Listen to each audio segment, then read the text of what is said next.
coming to you from my basement in beautiful snow-covered Chicago. Today, Ro and I are recapping two episodes of the show. Now, if you don't want to listen to us recap episode 5, if you want to skip ahead to episode 6, go ahead and skip to around the 15-minute mark. That's where we begin talking about episode 6. Of course, we will spend the majority of our time talking about episode 6, the big musical episode, but I do want to discuss the major points from episode 5. Episode 5 titled Locked Out. All right, so just to go ahead and jump in and get this started, this episode for me, episode 5, was by far the slowest moving episode of the season. To remind you, the gist of the episode is Shane and Tess locked out on Shane's balcony all day, as well as Danny meeting Dre and them making out 5 seconds after they meet. So, what were your overall thoughts on episode 5? Yeah, I agree. It was like very slow moving. Yep. And there were like good moments, but like it was kind of like it was a lot of just stagnation, like, like people being stuck on the balcony, or like Alice being just sitting standing in the theater, like, refusing stalking to leave. Yeah, just a lot of like stagnance. And the episode before, Alice and Taylor were stuck inside Alice's house, and I remember, like, I personally had. But that was at least like kind of thematic. It was like spooky and Halloween. Yeah, but I just remember for me the disappointment is even more because with the stagnation of episode 5. Yeah. Because, and I don't want to be all gloom and doom. Like, look, I'm about to say, like, spoiler alert. Like, I'm gonna have some positive things to say about episode 6. But since we're talking episode 5, I personally, even the Halloween episode, I was like, oh, I wished Alice and Taylor had gotten out of the house at some point. Like, and just like more stagnation. And like, I think it would have been more interesting if there were interesting conversations happening or interesting things being said, right? If you're not moving, if there's not a lot of action, then you have to have something else to make up for it. But like a lot of like the conversation between like Tess and Shane was just like the same thing. Yeah, same and kind of boring and just like kind of like predictable Psych 101 type. It's like therapy works. Yeah, right. Yeah, just stuff like that. And so it wasn't like that exciting. The script wasn't that exciting, and like the conversation, the dialogue wasn't that interesting. Yes. Speaking of the Shane and Tess situation, a lot of people online were wondering this, as well as myself. But how is it possible these people don't know how their own like balcony works? Is it like a rich LA people thing? They're not used to opening and closing their own doors or something. I know. And like, who has like an auto lock thing on their balcony? Like that seems that's a like thing. On their balcony? Mm-hmm. I googled it because I was just as skeptical as you. Okay. Well, yeah, that seems weird. It's a rich people thing. Yeah, but then also and then like I was like, honestly, the whole time I was like, what about the dog who's inside? Like, who's letting out the dog? Who's watching the dog? Who's letting out the dog? And then the dog like kind of walked away, like, and just didn't care about them. Like, that's unrealistic. Like, I don't know. Indeed, I was really focused on the dog. Yeah, the whole time we were watching, Ro was like, "But what about the dog?" Yeah, I was like more worried about the dog. Who's gonna feed the dog and let it out? I mean, I imagine there was pee all over that floor. Yeah. I mean, even the best bladder. And like, how dog. traumatic for the dog to like. Sorry, I'm just keep on going on. But like, how traumatic for the dog to be able to see their owners, but not be able to like, and probably, probably the dog was like probably gesturing that they wanted to go to the bathroom or whatever, that they want to be fed, but then like not for the owners not to respond, like. And dogs don't understand like locks and keys, so they're probably, so the dog was probably like really traumatized by that experience. I feel like, babe, that's why I bring you onto this podcast to give the insight. Like, dogs don't understand locks and keys. It's really about the dog with this episode, and that's like I guarantee you're not the only lesbian who was thinking about the dog in this episode. Yeah, right. That tells you how strong the script dialogue was that we're still just focused on. Yeah, right. Exactly. Like, tell me what's going on with the dog, guys. Like, so switching gears a little bit to, I feel like the other big / maybe even bigger than the Shane and Tess thing, like memory wise for me, The other big thing of note is the introduction of Dre. And I am sorry, I'm such an older millennial. Every time I say Dre, I hear in my head, ding, ding, ding, ding, ding, ding, ding, ding, ding, ding, ding, ding, ding, ding, Oh, boom. yeah. Boom. Like, forgot about Dre. I'm sorry. I can't. That's all. And Dr. Dre, a horrible person, listeners. I wish I didn't think that thought. I actually didn't know that. He beat a woman and like rapped about it. Or no, somebody else rapped about it. Okay. Sorry, I brought that down. Back to the good Dre. Yeah. Our Dre, our Gen Q Dre. What are your thoughts on Dre? I really like them. I think they were like really interesting and hot. and Yep. Yeah, like I actually wish that they were. I don't know if they're gonna be part of the show, but like I wouldn't mind seeing more of Dre. Oh, I think we're gonna see more of Dre. Really? Okay, yeah, because we yes. need something. Like I feel like we need to pick things up. We need. Although the writers do disappoint me consistently. So. Yeah, and like I don't know, we've had so many beloved characters leave. We need some like new, interesting, fresh blood. I feel like. So yeah, that would be great. I would love to see more Dre. You know, they're good at bringing fresh blood in, not great at keeping it. You're right. That's I have a lot of attrition. Yeah. Show. I know what attrition means. Can you tell me what it? For the listeners, attrition is for the listeners' benefit. What is attrition? Oh, it's like when people leave or things. Oh, yeah, like that's how they say like war of attrition. Is that kind a phrase? of? Yeah. Let's just double check that. You don't even know? Well, wow. Like all this is going to be cut, by the way. No, all this I'm is not cutting. cutting any of this. I'm leaving all every this second out. of this. Yeah. The process of gradually reducing strength or effectiveness of something. Okay, one question I have that I still had throughout episode 6 is Sophie still into Dre? Because Sophie flashes back to hooking up with Dre while hooking up with Finley. That was really interesting. That was weird. Yeah, I wasn't sure what to make of that. I like on one hand I thought it was like kind of a funny scenario. And wait, you thought the flashing back while? No, that was like messed up. But like no, I just thought that like the whole scenario where like Danny made out with Dre, and then turns out they live in the smallest podunk world within LA. Right, yeah. Like I did think that was kind of funny and like maybe even like realistic just because the lesbian community is sometimes a small world. But I mean, I don't know, maybe not realistic. Pretty but, small world. Yeah. But but then on the other hand, like I felt like almost like that was like, oh, I hope they don't use that as like a reason to get rid of Dre and like as an excuse to like not have them part of the. Right. We hope Dre gets with somebody. Yeah. Right. At this point, it could be anybody. Could be Finn. Could be Tess. These writers will put anybody with anyone. I know. Yeah. And like I feel like I kind of feel bad for Danny too. Like I feel like she's been like struggling.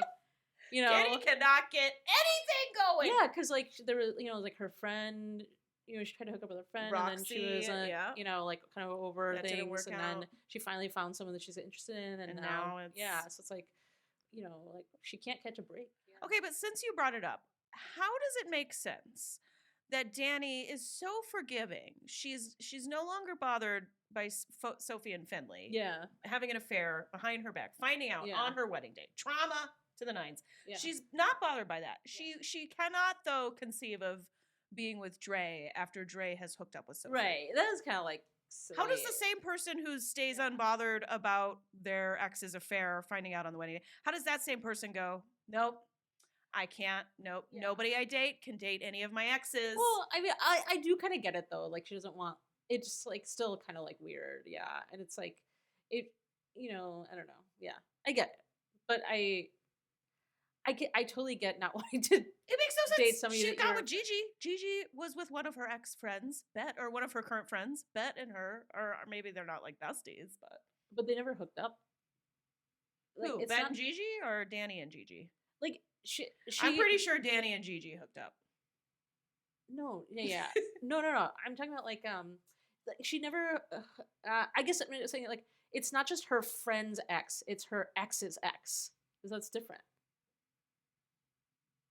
Sophie is not just her friend. Sophie's also her ex. So like, it's weird to date your ex's ex, right? Your ex. It's weird to date your ex's ex. You're right. Okay, I get it now. That's why it's weird. Yeah. But yeah, maybe I don't know. Maybe they'll like I would date come your back ex. around. Listeners, you should see the look on Rose's face right now. I just said that to get a rise out of her too. I would never date your ex unless I was trying to make you angry or jealous. So I feel like you would then. Moving on. All right, next. Finley pulls the fire alarm when Sophie lets Finley know that Dre is at Dana's. I found that kind of relatable, to be honest. Like, I'm a bailer. I bail on situations when they get tough. Yeah, I could see you doing that actually.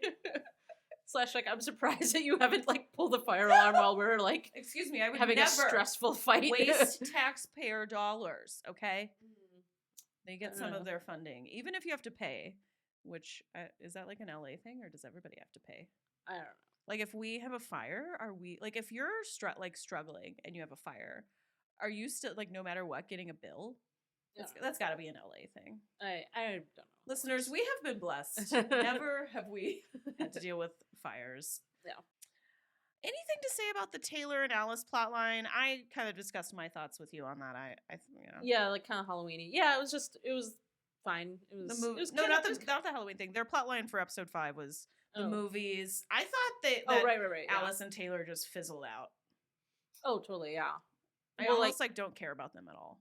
Yeah, totally. I think like it seems like Taylor isn't even that into Alice, right? Like because she's like dating other people. That's what Alice thinks. We learn in episode. And it 6. seemed like they were like hanging out a lot, and like she had like spent like multiple days in a row at her place, like so much so that she like, you know, the contacts were like stuck to her eyes, or there was that whole like gross contact thing. So then it doesn't, to me, like it's kind of weird if you're, I don't know, it would be weird if I was like really going hard with somebody and then like just like was casually eating popcorn and on a date with somebody else. I don't know.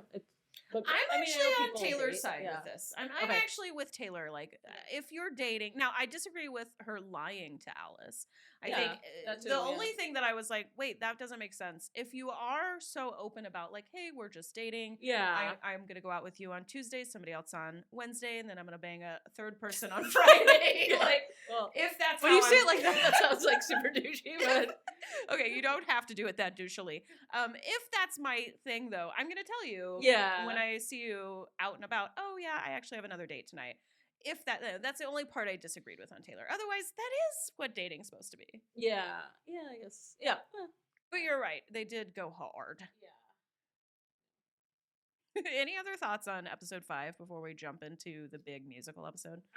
Yeah, the only last thing I had to say was like, it's kind of funny how they were like really into like the wedding planner and like quoting the wedding planner a lot and stuff. Like y'all listeners, can I just say after this episode ended, I was just like, oh God, can we please with the wedding planner references? That was my point of view. Rose's point of view was, maybe we should watch the wedding planner. It's been a minute since we've seen it. I know. Well, I was partially because I was like curious because I'm sure I watched the wedding planner at some point, but I like don't remember anything about it. And so the fact it's not that memorable. Right, yeah, it's like kind of unmemorable. So then I was like, what is there did I miss something? No. I kind of was like more out of curiosity. I wanted to like rewatch it.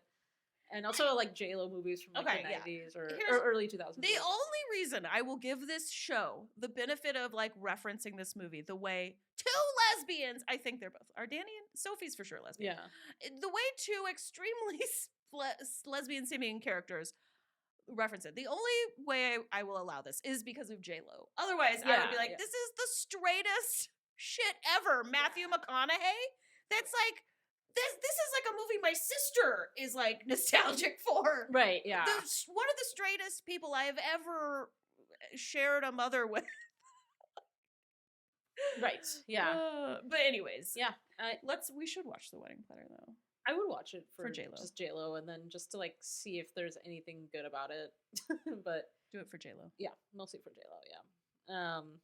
Yeah. Okay, well, let's go ahead and get to episode 6, the big musical episode. Yeah, audience, I gotta let you know, or listeners, I gotta get you in on this. My wife is quite a fan of it. When Hamilton came out, there was not a moment in this house that the Hamilton soundtrack was not playing. Similar to, what was the big... 6 we watched recently? 6, yeah, that was the one you played a lot. And then before that, what was the cartoon you played a lot? that a lot of our listeners, I think, would recognize. Because there's like a lesbian seeming character in it. It's like a lesbian character like sings a song about like being strong. It's like something with an R. Encanto. Encanto. Yeah. Close. Yeah.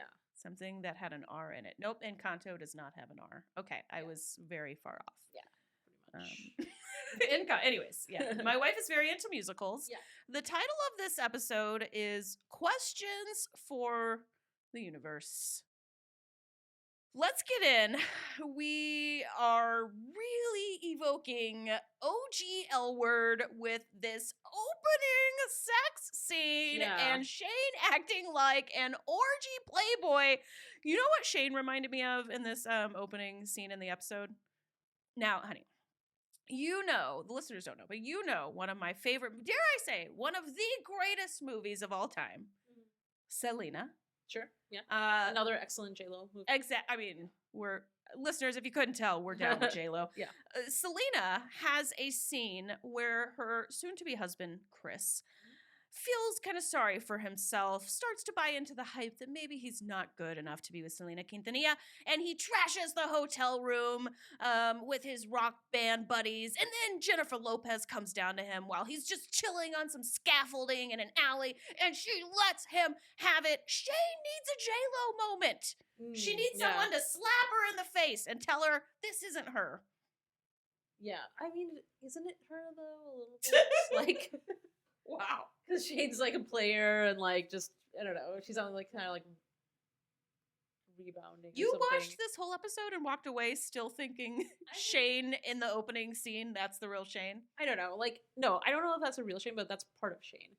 And like, I know, like, okay, yeah, like, whatever, she has this psychedelic moment and realizes what she wants and so on and so forth, but like I feel like Shane's still kind of a player. She's always gonna be a player. You didn't buy her storyline in this episode like at all. I don't know. I don't know.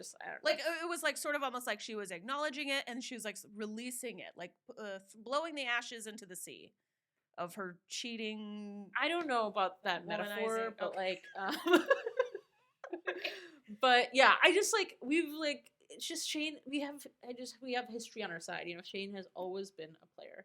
So yeah, I guess I just don't buy that she's just turned a new leaf, but I don't know, maybe. Well, I can't blame you. Yeah. 10 years and a reboot later, and we still got the Shivey affair. So yeah, you have some points. Can we talk about Alice's pink Adidas jumpsuit? Oh. Like that was the real eye opener of the beginning of this episode. That was amazing. Yeah, and I love how like she asked, she was like, "How many jumpsuits can I bring to, or like how many Hawaiian onesies or whatever?" That's what it was. Yeah, it was like something like that. It was funny. And then Sophie just went, no. Yeah, right. Yeah. So Shane has a sex party. Is that what we're calling this? This thing that happened at I think Alice's sex party place? is good. Is that normal to do that at your friend's place? Yeah, that's pretty gross. Like that was like pretty funny. Couch. How when Alice was like her face, like yeah, she was, and then she was like. Detoxing everything and like or decontaminating rather yeah that was pretty hilarious, wearing rubber gloves and stuff like very don't blame her. It seemed like there would have been a lot of fluids going on. Yeah, it was kind of nasty. That was like, orgies are nasty, folks. Yeah messy. It's a lot of cleanup. That's what they're known for. This opening scene with Finley and Sophie, I kind of was originally confused that like, oh, so Finley is upset that Sophie wouldn't miss going to her work retreat to stay and help her buy a car? Right, I was confused by that too. I don't know, like their whole storyline has just been like a little bit like, like scratching your head, Yeah, it was kind of weird. I mean, even for somebody who's like recently sober and maybe Finley's can be her, like just her, sometimes the way they present her is like, oh, I'm Finley. I don't know anything. Is this burnt food? Who knows? I'm just gonna eat it. It's a little goofy. Even for that version of her, like this is crazy. Yeah. Like you're going on a work retreat. Even at me at my neediest, I'm like, oh yeah, you told me about the work retreat. Yeah, go. Right. Like I wouldn't expect you to like run errands with me and stuff. If you're like doing something for work, and exactly, it was kind of weird. Well, the big heartbreak for me this episode was that Ivy has moved to New York, which means Shivey is permanently done. Yeah. Well, we knew it had to come to an end, so. Yeah, but I was hoping they were lying to us, like how they didn't really announce, spoiler alert, the big data we're about to see and talk about and get really excited. Like, I was thinking, like, they didn't really, like, tease us with that. Yeah. Maybe we will see Shivey again, but no, you're definitely right. Yeah. I think it'll be okay. I won't recover. Sepidum Wafi, and then this, Kelani, and all of this after she unfollowed me on Instagram. You know what, though? I will recover. Yeah, that's a bummer. Ro did not think it was a bummer and had some things to say when she found out that Kehlani was once upon a time following me. Anyways, that's a story for a different podcast. Turns out the plotline framing this musical episode is that all the employees from Alice's show are going on an ayahuasca taking retreat in the desert. Yeah. Now, for those of you who I'm kind of guessing, like my wife, maybe, do you know what ayahuasca is? I don't know much about it. Yeah. Okay. Yeah. So, for those of you who maybe don't know what ayahuasca is, it's a South American psychoactive brewed drink, traditionally used as a ceremonial or shamanic spiritual medicine. And it's like a tea that causes altered states of consciousness. It includes hallucinations, pretty much everything we see in this episode, except I don't know about everybody coming to at the exact time. That is some crazy reactions. No. In other words, this is some rich people shit. Oh, yeah. Right. Yeah. That's probably a good summary. Now, I actually loved this as the backdrop to the episode. I had been reading online that people like predicted this weeks ago, or whenever they saw the trailer, that, I bet they're going to get the musical through some sort of like a drug hallucination or something. Yeah, that's like a good way to do it. It's kind of, it's pretty fun. They get inside the yurt, and they're all supposed to write down their intentions. I took note of what all three wrote. Alice wrote, "Will I ever find the one?" Shane, "Why do I blow shit up?" Very elegant written. Yes. Sophie wrote, "Is Finley for me?" Setting up how the episode will conclude for the two of them. What did you... Okay, as a huge fan of musicals, like I said, listeners, big fan here. What did you think of this opening number? "See you on the other side," or something like that. That I thought it was pretty good. Yeah, I'm trying to remember. It was like their entry into the hallucination. They're all in like an empty space. Yeah, I thought it was like pretty good. It was like a good introduction.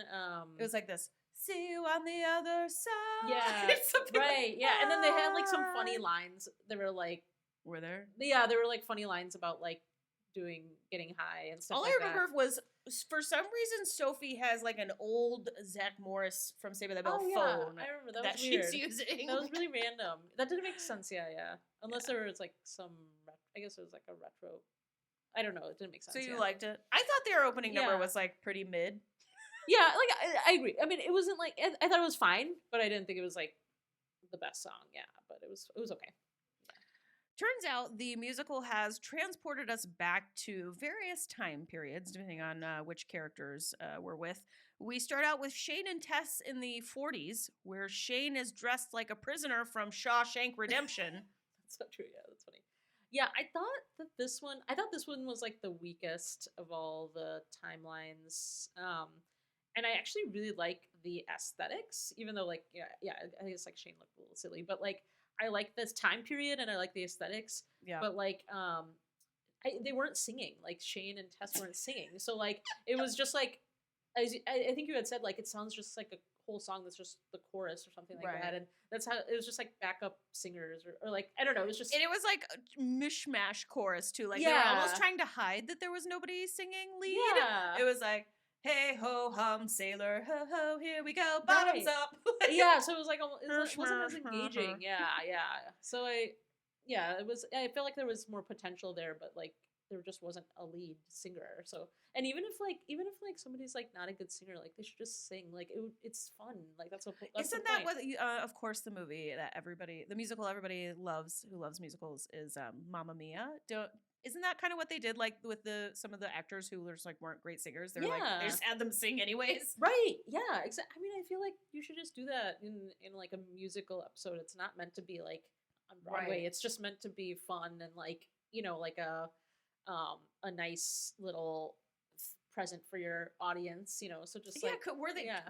What if like Kate Minig and Jamie Clayton are just terrible singers? I mean, unless you're like totally tone deaf, but like I feel like everybody can do some singing, like and just make it work. Just work with whatever they have.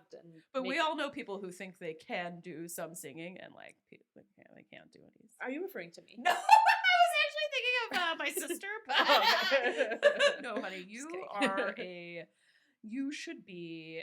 I like you. Okay, you don't have to. You don't have to like overcompensate for. You're an amazing singer. Okay, let's just move on. I agree with you. I thought Tess looked really good in her dress. Yeah, I thought she looked beautiful. Like they looked cool, and like it was a cool time period. Yeah, it just like it was boring because nobody was singing. Yeah. One note while we're talking about them not having any lead singers in this number is that a lot of fans were disappointed the musical episode came after Sepideh Moafi left the show, because if you have never heard her, Sepideh Moafi is like a professionally trained opera singer. She is amazing. That's like such a missed opportunity. I would have loved to listen to her sing. I mean, honestly, from what I understand, the rumors are that like not everybody was getting along. They could have just had her film a quick number before she left. Yeah, her and Danny. Could we not? I mean, I don't want to be too picky because like I got my Dana number and like that's all I really needed. Yeah. But disappointment for a lot of fans, including me. Yeah. I got excited when we cut back to Sophie because I knew from the previews we are actually now going to get a lead singer singing, and I knew from the previews Rosani Zayas can, like, pardon my language, fucking sing. Yeah, she's got She has some got chops. She got the chops. She got the chops. Yeah. That's interesting choice to have this plot line where Sophie has like no voice, and the show is named. The name of the show that they're on is All About Finley, in quotes. Right. It's kind of like a Roseanne type vibe. That's the vibe you got. I was thinking more like I Love Lucy, like. Or maybe I Love. Oh, sorry, that's what I meant. I Love Lucy. Yeah, I don't know why I said you got that. Roseanne. No, I like miss the '90s. I know trailer parks. I just like miss. But wait, now that you said that, they should have done a Roseanne one. Oh, that would have been dope. Yeah, that should have been Gigi's. Wait, no, that would have been terrible. No, yeah, they could have put Nat in a Roseanne. Oh man, I'm really bashing Nat now. I love Nat. I love the actor who plays Nat, Stephanie. Anyways, very talented actor. They kind of messed Nat's character around. But anyways, a lot of the fans were talking about this plot line because this is what the preview that they had showed us beforehand with Sophie talking about like not having a voice, and they were saying like, is that true? Has Finley's their plot line been like, oh, Sophie now has no voice because of Finley? I know. I thought that didn't make a lot of sense. I agree. The only thing that's like kind of like an adjacent idea that I was thinking about with Sophie is like that she's maybe like a serial dater, she's always with somebody, she's always dating somebody, and like, she was like with Danny and then Finn, and then even when Finn was gone for like 2 seconds, she was like dating other people or going, like, so she like really always is like with somebody, always it seems to be like kind of serially with people, and so like maybe not so much focus on herself, but I don't think it's because Finley is like overpowering her or anything like that, and like so that part didn't make any sense where like Finley was like, the Finley character in this dreamscape was like telling her not to speak and stuff. I thought that didn't make much sense, or that was like an exaggeration. Yeah, and I mean it's the musical episode, they're gonna need to exaggerate, but it was really it's a little far-fetched, like you said. A little far-fetched with the like I was like, what point are they making? Like, this is Are they saying that Sophie or Finley's sort of selfishness, and she does show selfishness at the beginning of this episode, Yeah, but sure. are they saying that's like the same as or similar to these like, make my dinner and keep your trap shut? They're literally like piling up. But I think it's And more I a comment also- of those old sitcoms and how Yeah. those old sitcoms acted. And maybe like another way to think about it is like Finley becoming sober, like when you're like getting sober, you're doing a lot of work on yourself, and it is like you have to be kind of selfish. Yeah, that's why they generally don't want you to be in a super crazy relationship or really any serious relationship if Right. you're trying to get sober. Right, exactly. And so like so like in that sense, like maybe Finley is like focused on herself and trying to better herself, and Right. Sophie is just like there to support her, but what is she doing for herself? So maybe that's where Yeah, they I were think going that's with it. the point they're trying to make. Yeah, when they're calling it the Finley show and stuff like Right. that. Yeah, maybe. And of course, Danny is their boss in this number. Cause Oh yeah, that was so weird. What the yeah. hell else were they gonna do with Danny? Like this, Danny is just always lost in the sauce Danny on the L word. just cannot catch a break. Yeah, she's just and like so it was kind of like funny how they made that weird like where Finley kissed Danny and stuff. I was, mean, like, so got the fans a talking. Yeah. It was, like, some people are saying they look kind of hot together. Oh god, no. What no. if they put Danny That's too and much. Finley? No, it doesn't make any sense. That's not jumping the It's shark. like, That's yeah. like pulling the shark out of the water, putting it on display, blowing it up into the outer space, and then driving a spaceship over the top of the outer space shark. Sure. Yeah. Exactly. Danny and Finley. Oh my god. All right. Denley? Hashtag Denley, anyone? Okay, that's good. Alice, unlike the rest of the cast, has been transported to the 80s, which I loved that choice for her character. Yeah, it was great. Yeah, it was perfect. What did you think of this sequence for her in the musical, being on a dating show and or something similar to that, and finding the flaw of everyone she's dated? Yeah, I thought that was like kind of interesting. I thought this was like the best one. And like it does make sense. It kind of makes sense for her. It makes the most sense in addition to being like a fun sequence. And then it kind of like echoed when she was on the dating show previously. So it's like kind of yes, sort of linked to that. And she has her own show. Yeah, it's literally echoing when she did it. And yeah, you're right. It makes a lot of sense. Yeah. It was easy to watch these, not just because we get to see Dana, but just because this made sense with her season-long plot line. Yeah. With her whole reboot plot line and like kind of her old school plot line too, which was like, oh, she's dating everyone and she can't find the right one. Yeah. Exactly. It's like consistent with her character. Yeah. And then hers like seemed like the most realistic revelation to me, like like the problem is me or whatever, like or whatever what's the flaw in me that or whatever. I don't even remember what the flaw was, but I think at the end they say the flaw is that she always finds something wrong with finds him. flaws or something. Yeah. Is that she always finds flaws? So like actually, we might be getting that wrong. I know. Yeah, I don't remember exactly, but like it seemed like the easiest to swallow, even though I forgot it. When the drag lady host says the answer is always Gigi. That was hilarious. I was like, it was like a little nod. Yeah, I think the writers are aware of how big of an impact Seppi leaving the show was going to be, and I think they're very aware. Yeah, that was kind of fun. I almost kind of feel bad for how much a hard time I've given them, because it is tough to have one of your most popular characters leave your show. Yeah. It is so hard to write around that. Yeah. Although they didn't do a very good job. Okay, now I'm back to bashing them. I was trying to say something nice. All right.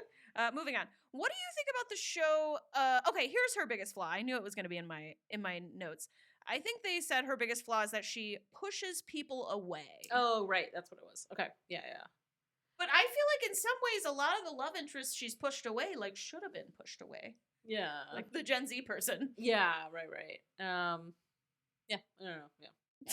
I knew it was going to be Dana as soon as they played those like cascading bells with the white light. My God, and that was Alice, amazing. They show Alice going, "Is it really you?" I know. That was great. Yeah, and Ro, we were watching together and Ro was like, "No, could it? Yeah. Could it?" I was like, "Oh my God." I know.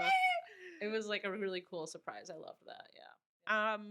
To me, this whole episode, and I have been one of these people who has been like, unlike my wife, listeners, who has been stoked on this upcoming episode, I was like, are you kidding? Are you kidding me? They think a musical is what we need right now. This whole episode was worth it for these scenes with Alice and Dana alone. Yeah. I mean, they were cheesy, but like I was so happy watching their scenes. I loved it. Oh, I loved it. Yeah. So satisfying. Yeah. Very much. I kind of want to rewatch it actually. It was like the old OG. Like yeah, it was like Dana again. Like Erin Daniels. Energy. She stepped right back into that role. Yeah, and she looks good. I liked that she looks her age and like she's not. Yeah, she looks like they looked great together. Yeah. Jennifer Beals and Laurel Holloman, they look great, as do Leisha Haley and Kate Menig. But they are. I'm not saying that Erin Daniels isn't doing this, but you know. I know what you're saying. Like Erin Daniels looks like she has aged however much long it's been since she was on the show. And she looks great. Yeah. Totally. And they look great together. Yeah, it was really cute. I did really enjoy that. She nailed that. I really loved it when she was like, when Alice was like, do we have kids? And she's like, no, we have cats. But also cat sitters because we travel all the time. Oh, so funny. That was awesome. There's like a lot of cute moments. They for as little time as we got them together, I will say I will commend the writers and of course the actors, but I will commend the writers on squeezing as much out of these scenes as possible. Yeah, I feel like they should just turn this whole show into a musical show and just because I feel like this was like the most exciting episode. They were able to get so much. Like even though it was like cheesy songs, there was so much more like emotion and like it was so much more engaging, than the usual Gen Z. Could not disagree more. Oh, okay, all right. No, I do not need any more music. Maybe I would do. Okay, here's what I'll say. If by some miracle they could get Kit back, if they can get Pam Grier to come back for a 4th season, and screw them for deciding to kill Kit off because like we shouldn't even have to do this, but I would take an all musicals season to see Kit again the way we got Dana. Oh yeah, that'd be cool. Yeah. They can just like make Kit like a fairy godmother to Angie, yeah. And like that can be like oh shit. Sorry. That can be like part of the reboot.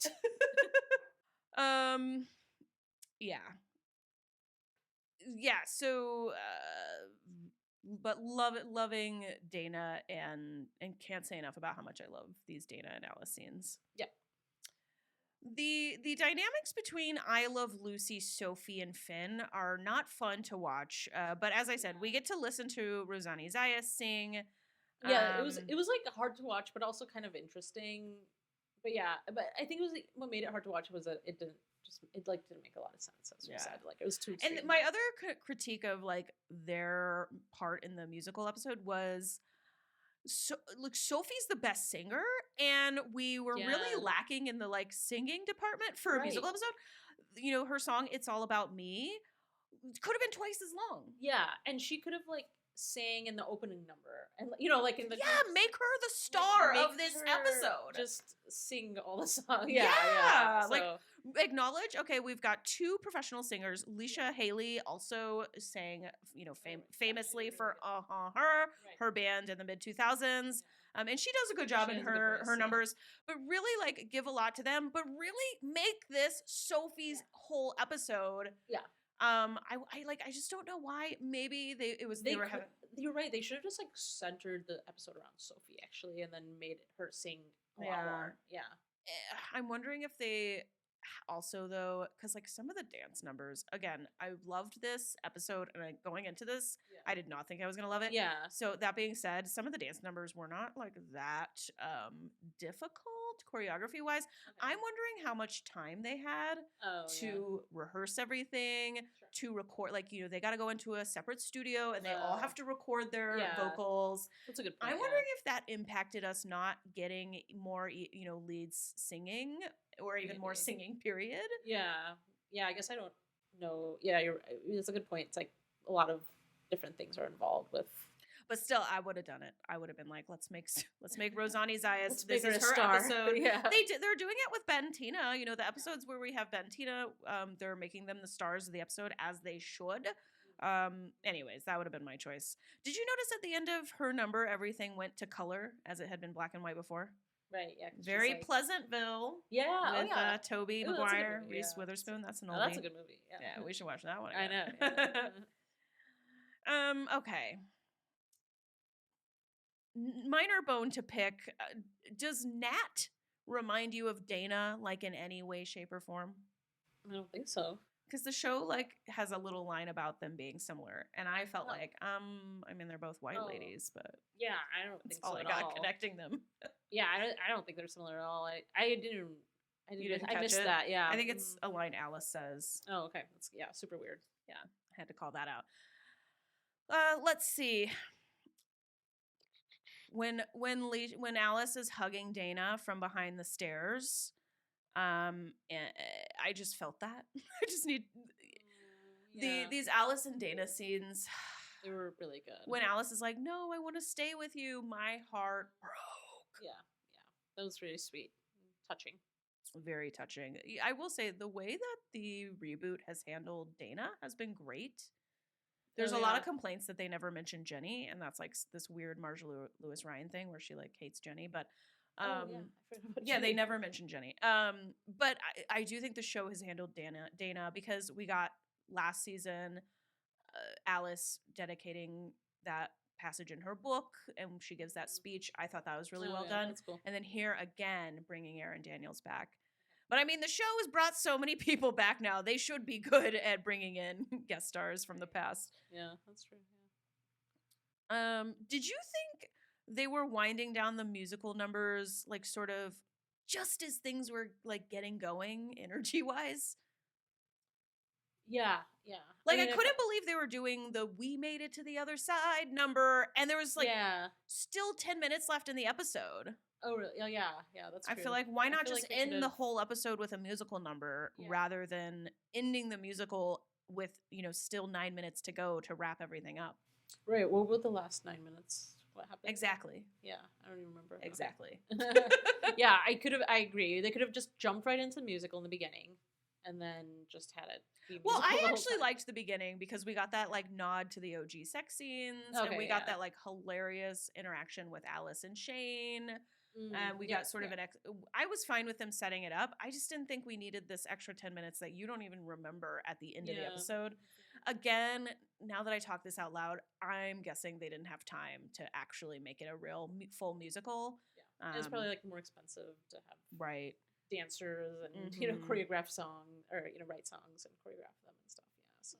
To answer your earlier question of what happens in the last 10 minutes, we do get the big almost kiss from Alice and Shane. And I have to say, listeners, as so Ro and I were watching, you were like gagging. Honey. I know. You were like, don't do it.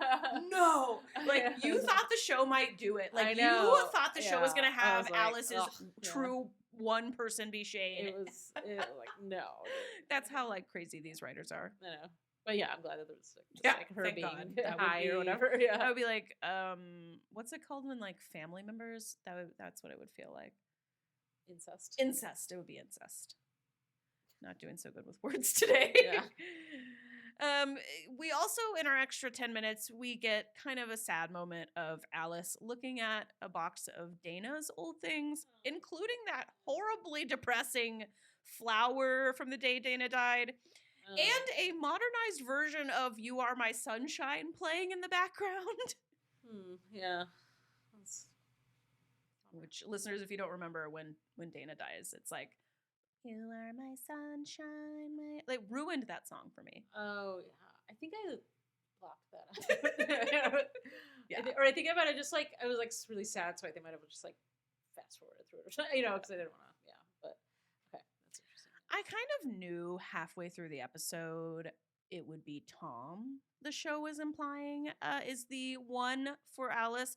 What do you think of the show implying Tom and Alice are in game?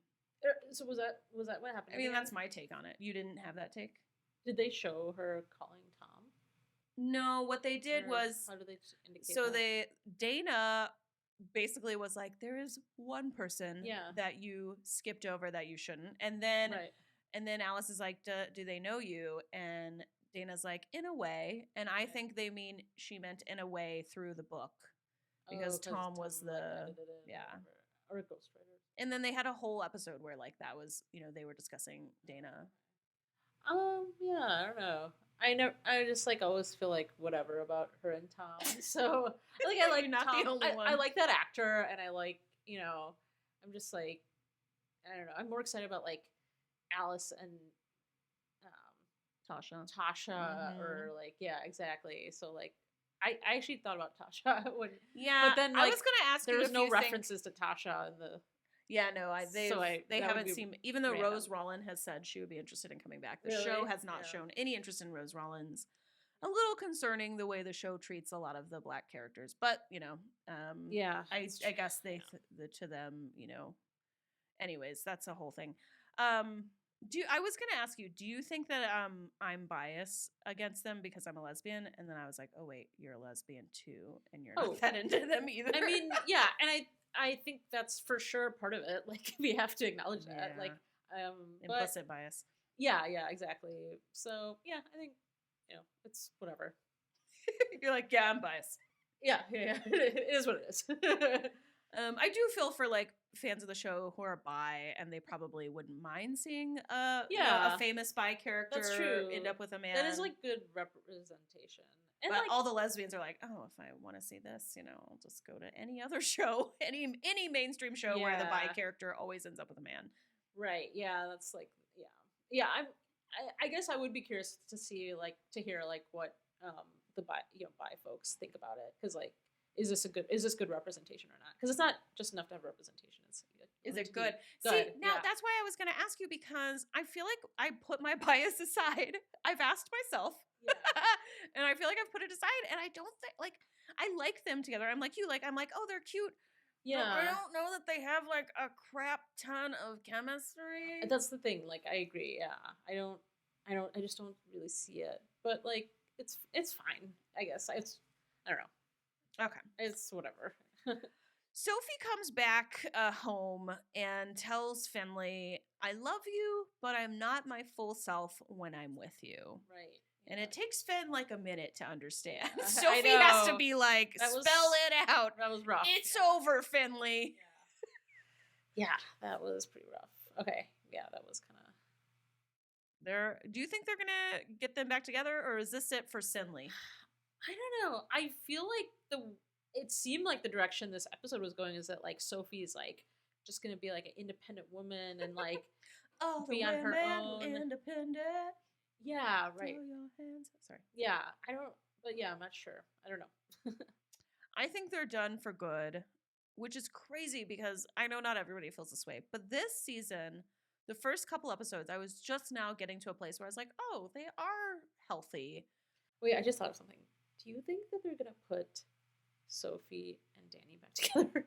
Because they've been like hanging out and like bonding. If they put Sophie and Danny back together, so many fans will be so done with this show. Like, I have had people personally tell me, like, I am done. I'm literally unsubscribing from Showtime if they put Sophie back with Danny. Well, that's like a little because extreme, they were so bad, even when they were originally together. Yeah. And they just threw that whole friendship group. And some people think, oh, it was not a good friendship group to begin with. Well, I'm the idiot who bought what they were selling to me in season 1. I bought that they were all friends with each other, and they put the whole friendship through the grinder. Now they they reversed it, shoved all the processed friends meat back into the grinder, and they're like, hey guys, we taped it back up. They're all friends again. Danny doesn't even care. Danny doesn't give a shit that they had an affair. Blah, blah, blah. They put them all back. And now they're going to just grind them all again? They're going to put Sophie back with Danny? That was like a really vivid metaphor that you gave. But I think it was also, like I agree. Like it's just, just crazy. Hands in the air if they do that. Yeah. Meanwhile, over at Shane's place, Shane Oh, this barges was sad, in, yeah. declares her love for Tess. Baby, you're so funny. Yeah. Oh, so sad. She says, I've been hanging on to this part of me for a long time, and I'm scared to let it go. And then Shane says, kind of with the same tone that I would ask for more ketchup at Burger King, she says, I'd like another chance, please. Yeah, right? Yeah. That's so funny, actually. I'll have a Whopper and some forgiveness. That is kind of true, actually. Those and like not really reading Tess's I expression know, or like right? letting I'm Tess like, get a word. Tess is clearly upset. Yeah, like there's something else. Like, has Shane grown? Maybe you're right, honey. Maybe Shane hasn't grown if she I don't doesn't know. read what's going on. I mean, Tess's I guess face. they're trying to like make it that way, but like, yeah, I don't know. Oh, so I just never. As we're alluding to, we learn Tessa's mom has suddenly died. Yeah. Boy, they really threw the Tessa's mom character out the window on the way on the highway. Didn't even stop for the garbage. Yeah. She moves out of the house off screen. She dies off screen. Yeah. Why have Tessa's mom die here? Just some extra drama on top of the Shane declaring love for you Tess? have to. You gotta. Did we need it in the musical episode? Yeah, I mean, gotta spice it up after all that other stuff. I don't know. Gotta spice it up some more. I don't know. Well, what are your overall thoughts on this big, giant musical episode? Yeah, like overall, I thought it was pretty fun, and it was different, and of course, I love musicals, and like, and I did think like, I loved Sophie's solo, ballad. It was really, badass, and then I also loved like of course like the Alice and Dana scene that was so like nostalgic and sweet and fun. Some those people were like were the calling highlights. this online. Some people were saying that they thought it was the best episode of the whole reboot. Honestly, yeah, I can see that. Oh, really? Because Okay. I thought it was just like fun and different. I love musicals, so like Okay.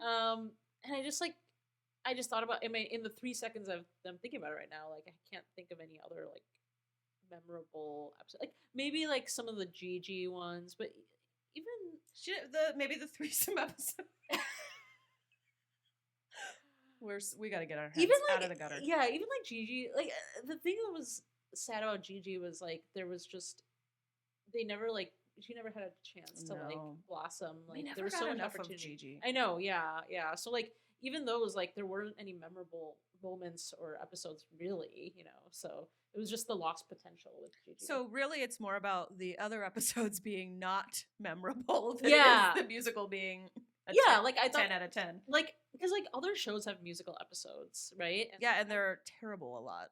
Oh really? I was gonna say like a lot. Some of them are really good, really, or like they're fun, and I enjoy them a lot. And this one is like, and so like this one is. I don't think it's like better than any. I think it's like in the middle of the pack when I think of like musical episodes that I've enjoyed. Yeah, it wasn't terrible. I thought it was a great episode. Yeah. As I said, worth it just for Dana and Alice. Yeah. As you mentioned, worth it for hearing Rosanne Zayas, that amazing voice. I would not say best episode of the reboot. Who knows if there even is a best episode of the reboot. Yeah, but like, what would be the better episode? I'm like not even sure what would be better. Maybe I just episode, the wedding, maybe where we find out. Like that was a great episode. Okay. Where we find out about the affair with Finley and Sophie. I think maybe I just like forgot all this. I don't know. I don't know. They all kind of melt together. It's not like the OG. If we were talking about the OG, we would have a lot more to discuss. Oh, totally. Yeah. I mean, just in general, the reboot is just kind of not as interesting as the original, and which is like funny to me because the way I feel they have written the reboot across all 3 seasons is anything for the sake of drama. Right. And they haven't really, and there's not a lot of depth. It's all drama. Yeah, and you would think, okay, we would have some like bookmark, scenes, and I think because it's not developed the right way, I don't think you're recalling Bette chasing after Tina the way you would if it had been a slow burn. Well, I think that because it's all about the drama, right? It's like, in the first season it was like Danny's dad is like a whatever, fraudster, corporate criminal. Corporate criminal, and like that is running for mayor. There's all these like dramatic things, but then there wasn't But any it's like depth stupid. underneath that. Yeah, We exactly. don't care about Danny's dad. We just Yeah, laugh at that dropped plot line. right. Yeah, exactly. And it's like, there wasn't any. You're not like rooting for anybody, and yeah, you're not like really invested in the characters. There's no couple. I was texting with my cousin and her wife recently, and they were like, one of them was mentioning like, we just want one couple to root for, and Yeah, it kind of made me think like, yeah, in almost anything you watch, you want characters to root for and you want characters to root against. That's why a lot yeah, of stuff has heroes and villains because right. the audience needs both.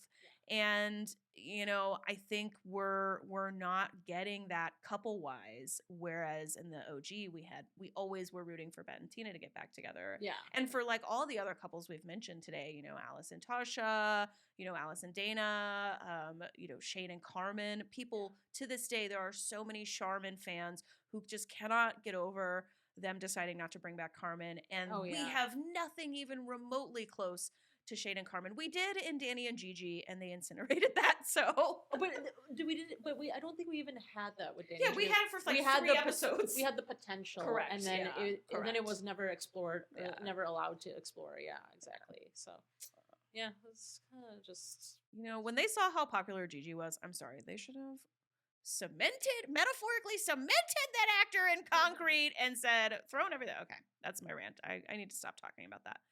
Well, I want to thank all of you for staying patient with me.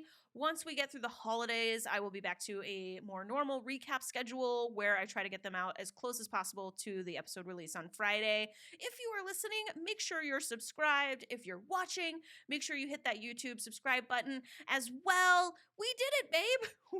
We got through the episodes. Yep. Now we just got to get through this Chicago blizzard. Yeah. All right, I will see you back here on LesCast for our recap of episode 7, and I'll talk to you later.